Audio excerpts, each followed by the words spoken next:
Buenos días. Hoy en Estudio y Orden voy a plantear una cuestión que hace tiempo que le doy vueltas, que es la vocación del teólogo, desde una perspectiva diferente, que intenta ser universal, que intenta ser no acotada a una época, a una religión o a una sociedad específica, sino pensando en la figura del teólogo universalmente, ya no únicamente de nuestra condición contemporánea, sino ya incluso metahistórica e incluso ya metahumana, de otras sociedades de otros planetas que puedan tener algo parecido a esta función. Y he decidido trabajar sin un manual previo, sin un material previo, haciendo una especie de exposición a través de mi experiencia personal en mis años de estudio, a través de mi propia experiencia dentro de esta actividad, como partícipe del impulso histórico de los que realizamos este gremio. Y es una propuesta comprensiva, personal, que no tiene ínfulas de ir a ser una proposición de un carácter más serio. Quiere ser una proposición didáctica. He decidido dividir esta exposición en tres podcasts, tratando sobre tres bloques que me parecen que son los más adecuados: el bloque intelectual, el bloque religioso y el bloque social. Y ahora mismo os dejo con la primera parte, el bloque intelectual como ámbito de la actividad teológica. La dimensión intelectual del teólogo. Esta dimensión intelectual se propone en 5 puntos: conocer el misterio, realizar una división, un análisis de la realidad a través de lo natural, lo sobrenatural y la gracia, sistematizar los misterios, ayudar a limitar los ámbitos a través de 2 dinámicas: la dinámica activa, que realizan la filosofía y la teología, y la dinámica reactiva, que es la que realiza la ciencia. Y conocer el pasado como actividad fundamental, que tiene unas connotaciones de las que ya hablaremos. Podemos decir, empezando por el punto 1, conocer el misterio, que la teología se dedica a Dios. Por eso mismo se llama teología, y no misteriología, como podría reducirse. Pero el concepto de Dios únicamente puede aplicarse en una cosmovisión deísta, con lo cual realmente la teología implica el conocimiento de todo misterio. Es una actividad intelectual que se aplica directamente sobre los misterios. Estos misterios son los más propiamente teológicos, los sobrenaturales, aquellas cosas que están fuera del ámbito científico, pero que están también fuera del ámbito meramente natural. Pongamos un ejemplo claro: la ufología. La ufología actualmente parece que está fuera de la capacidad científica. La ciencia aún no puede responder preguntas clave de ufología, y si lo hace no nos lo dicen. Pero conceptualmente es un misterio natural. Si se trata de seres de otros mundos, seres de carne y hueso, entonces no compete directamente a la teología, compete a otro tipo de ciencias del misterio, de disciplinas del misterio, de dinámicas. No nos compete a nosotros. Nos podría competir qué relación puedan tener otros seres de otros planetas en relación a lo sobrenatural y a otro tipo de misterios. Con lo cual, la teología realiza una actividad intelectual intensiva y extensiva sobre los misterios sobrenaturales y busca realizar un discernimiento sobre todo lo que sea sobrenatural.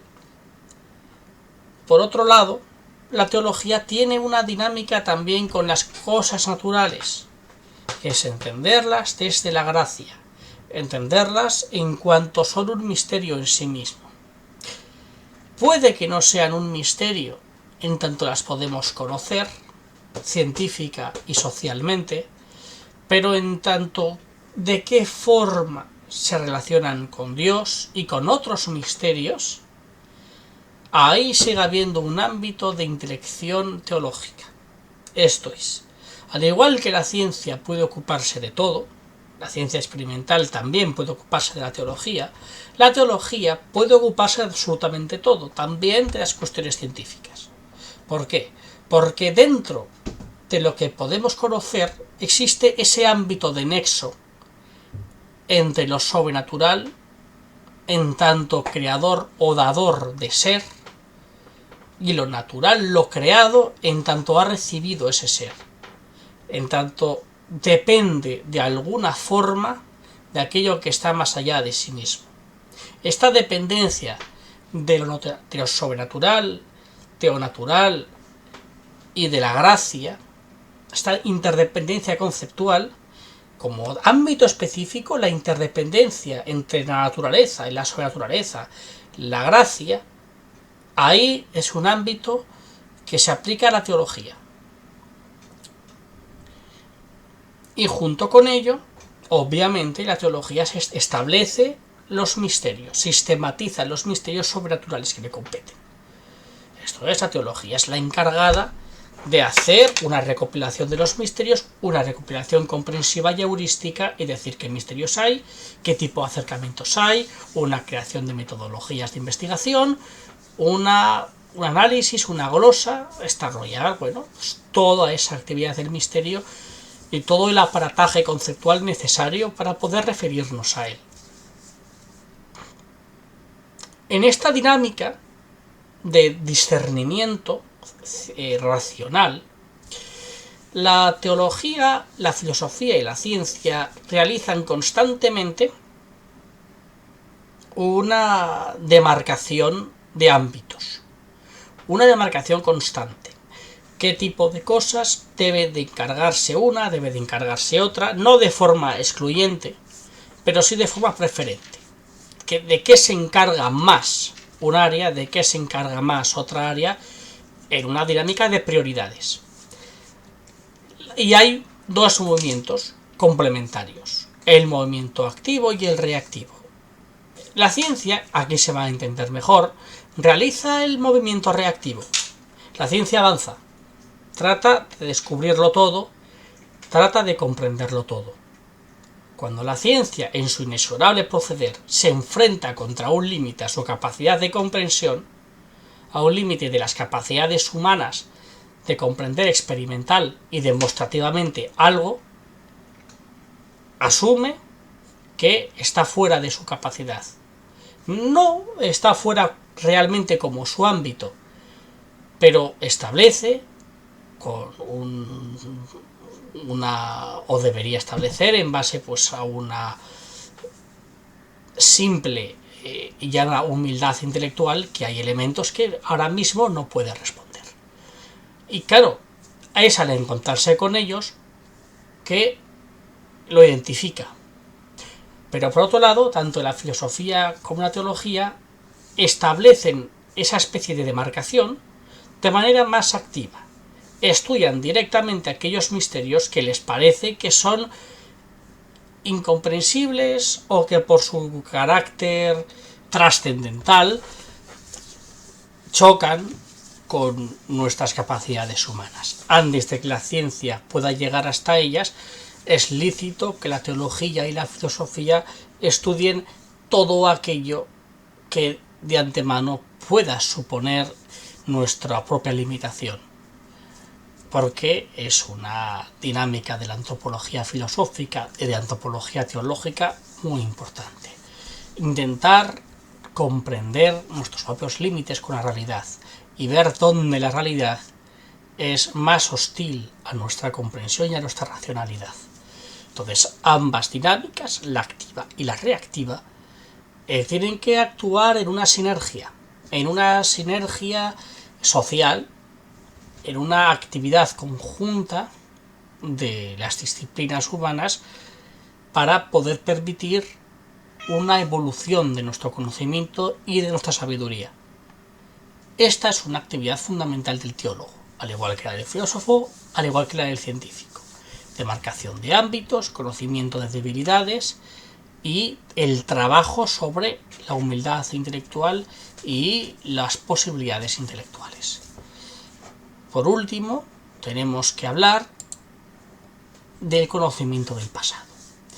Realmente aquí la especificidad viene de que hay una dinámica especial en la teología, quizás a diferencia de la filosofía y a diferencia de la ciencia. La teología no es lineal. La teología no es lineal. En la teología no existe algo así como el progreso. Sí que existe dentro de una religión, sí que existe dentro de una cuestión moral, obviamente existen ciertos progresos en teología. Pero todo lo que pueda decirse del misterio, realmente al no poderse en el fondo solucionar, solamente conocer de una manera heurística, poder relacionarnos con el misterio de una manera aproximada y de una manera siempre límite, siempre estamos dentro del desconocimiento. El teólogo siempre habita dentro del desconocimiento. Por ello, al no poder solucionar el misterio de ninguna manera, lo que tiene que hacer y su trabajo es siempre relacionarse con él de un modo más preciso, más razonable, más sistemático y mejor. Pero el conjunto de proposiciones sobre el misterio, sobre Dios, por ejemplo, que podrían expresarse en el Antiguo Testamento o en textos antiguos de hace 3000 años, en textos sánscritos, en textos latinos, en textos germánicos sobre los dioses, en textos mitológicos, la mitoteología ya era únicamente occidental, griega, helénica, sino también, por ejemplo, teología africana, teología azteca, maya, transalteca.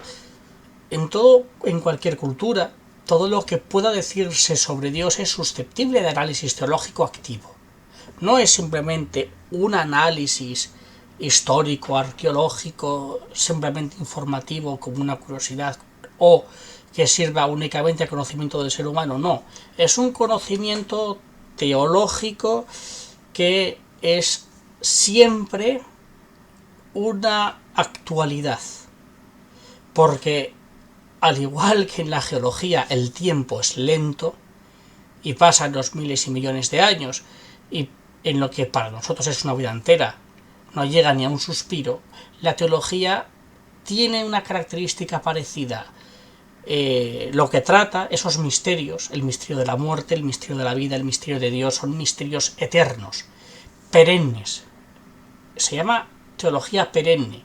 Aquellas cuestiones de la teología, y también técnicamente se aplica a los autores teológicos, que por sus cualidades racionales y por el tipo de proposición teológica y de estructura que realizan, de sistema que construyen, se considera que no es lineal, no es una concepción teológica demasiado localizada en una cultura específica y en una época. Son cuestiones que pueden aplicarse a los problemas teológicos de ayer, de hoy y de siempre, que quizás dentro de miles de años el hombre del futuro pudiera volver a preguntarse y pudiera volver a planteárselo. Un ejemplo de esta dinámica sempiterna sería el libro de sabiduría, por ejemplo, que establece preguntas, establece dinámicas que hoy en día son perfectamente válidas. La teología, a diferencia de la filosofía, porque la filosofía sí que puede pensarse como lineal, ya que la mayor parte de sus problemas son problemas humanos y está trabajando constantemente en lo político, en lo histórico, en lo cultural y sobre todo en lo contemporáneo en muchos aspectos. Muchas ideas sobre la realidad material, política, quedan desfasadas. El caso, por ejemplo, más claro es el de la esclavitud, que a pesar de que siempre intenta volver con nuevas formas, la precariedad, cierto tipo de trabajos, cierto tipo de dinámicas, por ejemplo, en nuestra sociedad occidental, es un debate ya superado en la muy antigüedad, y Cicerón lo superó en su época. Entonces, en la teología no funciona así. Las cosas que se puedan decir estrictamente sobre el misterio no son cosas que valgan para una época y para la siguiente no. Por ello, en la teología, ese estudio del pasado es competente y es un estudio del pasado que sistemáticamente afecta a nuestro presente. Por eso, la estrecha relación que existe entre teología y una perspectiva muy a largo plazo de la realidad, una cosmovisión que casi se piensa en eras, se piensa en eones, se piensa en un tiempo mucho más despacio que otros ámbitos, que podríamos llamar ámbitos subhumanos, ¿no? Cuando la inteligencia humana se propone, se dispone, se proyecta sobre cuestiones contemporáneas, economía, política, sociedad, comportamiento ético, ahí hay cosas que van pasando rápidamente, de generación en generación van evolucionando a un ritmo realmente abrumador, pero la teología no. Es lenta, es pausada, desarrolla cuestiones y vuelve a cuestiones una y otra vez. Algo tan sencillo como las experiencias misteriosas de la reencarnación, de la salvación, de la creación, del amor de Dios, de cualquier universal eternidad, de omnipresencia, cualquier cuestión de estas es una cuestión perenne. Esto dota al teólogo de una perspectiva específica sobre la realidad, una perspectiva, como podríamos decir, y ya dijeron los antiguos, no hay nada nuevo bajo el sol. Estos son 5 elementos intelectuales principales de la actividad del teólogo, que hemos desarrollado de un modo completamente personal y que procedemos a otorgar a cualquiera que nos quiera ver. Espero que os sirvan para pensar y para reflexionar, y espero haber sido lo más claro posible, lo menos caótico y lo más didáctico. Muchas gracias.